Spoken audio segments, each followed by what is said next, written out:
Hello, matinee maniacs, and welcome to another installment of Serials at Midnight. My name is Heath, and in this chapter, we are discussing King of the Rocket Men, a 1949 Republic serial in 12 parts. And this is the one, you guys. This is the serial that it's so influential. This started the Rocket Man craze. Republic Pictures would make future Rocket Man serials after this. I'm talking about Radar Men from the Moon, Zombies of the Stratosphere, Commando Cody, Sky Marshal of the Universe, but it all started here. And this is the inspiration for what the comics creator Dave Stevens would take to craft the Rocketeer character. The Rocketeer was an original character, but he was inspired by the Rocket Men of the serials, most importantly, the first, King of the Rocket Men. So we can even see the through line of the importance of the Rocket Men in, I'm not wearing a Star Wars shirt by coincidence. If you look at Boba Fett, if you look at Jango Fett, even the Mandalorian on Disney Plus, these are our modern Rocket Men. The big canister helmets, the jetpack that you strap to you, all of that's from this. This started this, and you better believe George Lucas was a fan of the Rocket Man serials. So this is a very influential Republic serial. And it's interesting because Republic did not make a lot of science fiction serials. And this is more of a soft sci-fi. We never leave the Earth. The bad guy, Dr. Vulcan, is he's not an alien or anything like that. This is a very earthbound threat and menace, and even the way that they kind of solve it. It's very patriotic, 40s America, secret technology, atomic age. So it's sort of a softer sci-fi, but sci-fi nonetheless. So let's talk a little bit about the plot. I don't want to spoil anything for you, but I can't wait to talk to you guys about this. So our character, Jeff King, is our protagonist. He is our Rocket Man. Yes, King, Jeff King of the Rocket Men. A very well-worn trope within serials is King of the blank. King of the West, King of the Jungle, King of the Circus. There's so many kings out there, and they would always name the character something King. But he's our main character. He works for this unnamed science organization. It's just this large, benevolent organization dedicated to the pursuit of science. But within this organization is a traitor who goes by the name of Dr. Vulcan. And Dr. Vulcan has turned his back on the good use, the productive use of science, and he's using it for the means of world domination. And the MacGuffin of Dr. Vulcan is this device. It's called the Decimator Device, and it's incredibly powerful. It can create earthquakes. It can cause tidal waves. It can melt solid rock. We actually get to see this. There's a chapter, one of the cliffhangers culminates with being inside of this cavern, and the rock just starts to melt, and it looks great, you guys.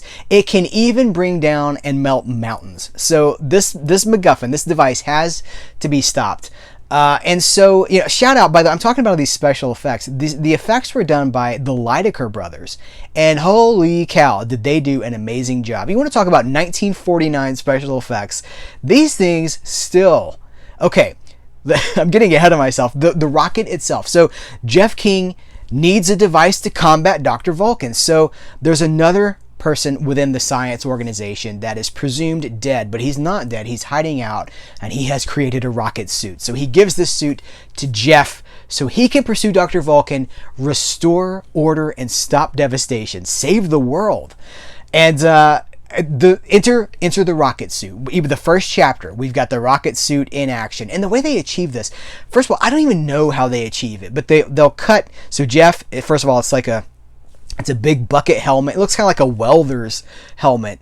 You can't see anything. It's got eyes cut out and like a mouthpiece cut out, kind of like the Mach 1 Iron Man suit, which itself is very probably influenced by King of the Rocket Men, Iron Man. But it has this huge helmet. It's a leather jacket with a rocket built onto it. So you just put the jacket on, you strap in, you buckle in, and it's got a control panel on the chest. And on this control panel, we've got like up and down and your speeds. Everything is controlled by knobs and dials. And so our character Jeff King puts this on. He'll run towards the camera. He does this crouch, and then he does this jump, and they cut just as the jump happens. And then Magic happens, you guys. Then we get to see this rocket, just like this rocket man just shooting off into the sky. And it's not like it's a half-second shot or a 2-second shot. We have many shots of this rocket in action, flying over mountains, flying through canyons. And I don't know how they did this. I've looked it up. I don't know how they did this. And I got to tell you further, if you know secrets inside, I don't know that I want to know, because the movie magic here is so powerful. I suspect, here's what I suspect. You don't see any lines, like any, cables or anything like that, but I suspect they just ran very long links, hundreds of yards of cable from like hillsides down to the ground, and they secured it, and then they had like this mock man with a rocket on him, and maybe they just dropped it down the line and they filmed it so that when you reverse it, he just takes off for hundreds of feet, hundreds of yards. I mean, it's so impressive. That's my suspicion, but again, you can't see any lines, so I don't know. But Jeff King, in the guise of the Rocket Man, must find Dr. Vulcan, and it's interesting because I don't want to spoil anything for you. 11 chapters of this are kind of routine. It's a 12-chapter serial. The first 11 are kind of routine. A lot of the same tropes that we're used to with serials. Got to get to the warehouse. Got to find out what's in the back of that car. We're having a fight in the back of a truck while it's going down the highway. A lot of stuff like that. Then in chapter 12, man, it is on. So if you don't want to know anything about this, please skip ahead, because I don't want to spoil anything for you. But okay, skip ahead for 20 seconds, okay? Those of you who are still with us, in chapter 12, Dr. Vulcan succeeds, and he brings down New York. I'm talking about skyscrapers crumbling, the mountains, like the same mountains, but like the harbor kind of opens up, the New York harbor. He succeeds. Now, maybe our hero is still able to stop him, but the question remains, okay, so we stopped Dr. Vulcan from continuing, but New York is devastated. It's amazing. And the special effects, I'm talking like, Godzilla creature level effects, where it's just like things burning and bursting and exploding. It's wonderful stuff, but that's the culmination of it all. So this serial does so many cool things. And it's not, like I say, it's not like super exciting all the way through. It's a lot of traditional series, but then you get to the end and you're like, holy cow, look where we're at. So they also, I have to say, they never really explain this rocket pack, this jet pack that this guy's wearing. It doesn't seem to need a power source. It doesn't need fuel. It just kind of goes. But that's fine. We're talking about serials. This is comic book logic, right? We don't need reality in our serials. We just take for granted, we accept that, yes, here's a jetpack that does not need fuel. Maybe it's got like a plutonium reactor inside of it or something. We don't know. If they explain that, maybe I missed it, but I don't think it's ever explained. But I do want to talk a little bit about the casting before we head out of here. So Jeff King is played by an actor named Tristram Coffin, which is a great name. But he's about 40. He's got the pencil-thin mustache. This was very stylish at the time. He's not a particularly physically imposing man. He kind of has that Tony Stark vibe, specifically like Tony Stark of the comics, but even maybe from the movies. An older, middle-aged guy. And it's so interesting because he does not seem like he would be your man of action. Scientist, yes. Man of action, I don't know. But he does pull it off, and he is our hero for the entire serial. But it is worth noting that he has a friend who also works for him in the science organization, who seems younger. He's way more built, like he's the tall, strapping kind of guy. He's kind of that Superman physique. We talked about the Columbia serial of Superman that had just come out prior to this. And that kind of a physique, kind of tall, barrel-chested, broad-shouldered. That's his friend.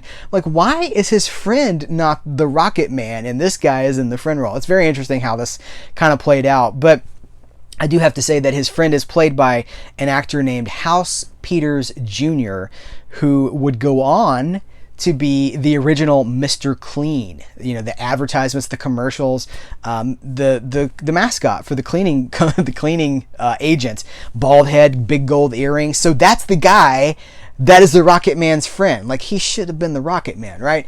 But he's not. So we have to work with what we've got. So that's essentially the King of the Rocket Men serial. There are no men. There are no Rocket Men. There's one Rocket Man. So you got us there with the title, Republic. You got us in there, even though there were not multiple Rocket Men. But it's just really fun. It has that, I think if you love the Rocketeer, which I do love the Rocketeer, and I do love the influences on Star Wars and things like that. The Mandalorian, I love that kind of a hero. But specifically, let's talk about the Rocketeer for a second.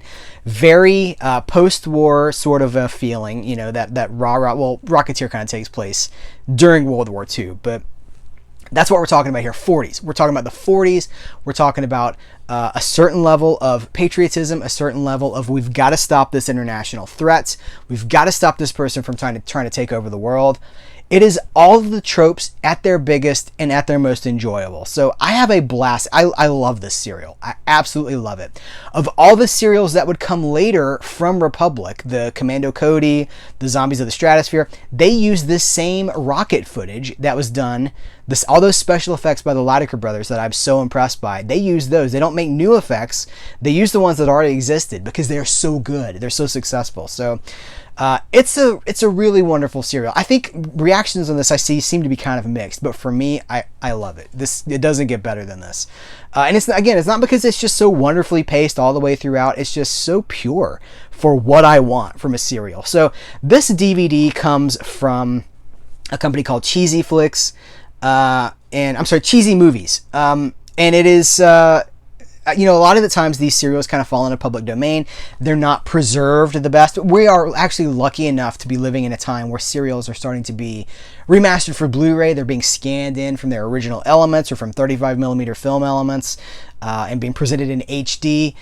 This is not, we haven't had that yet for King of the Rocket Men, but it does look really good. We talked about the Superman serial that was released prior to this, and that's a Columbia serial that's been distributed by Warner Brothers, and it doesn't really look any better than King of the Rocket Men. So expect a certain amount of softness, but this has been preserved a lot better than one might have expected. So you can see the screenshots all throughout this video, but I'm a big fan of King of the Rocket Men. Have you seen this? Are you a fan as well? Guys, thanks so much for hanging out with me and talking about King of the Rocket Men Republic serials. Where will we go next? We will find out when we walk into that darkened theater, drop down our nickel, and see what heroes what heroics unfold before us. Guys, thanks again. Take care, and until next time, I will catch you later.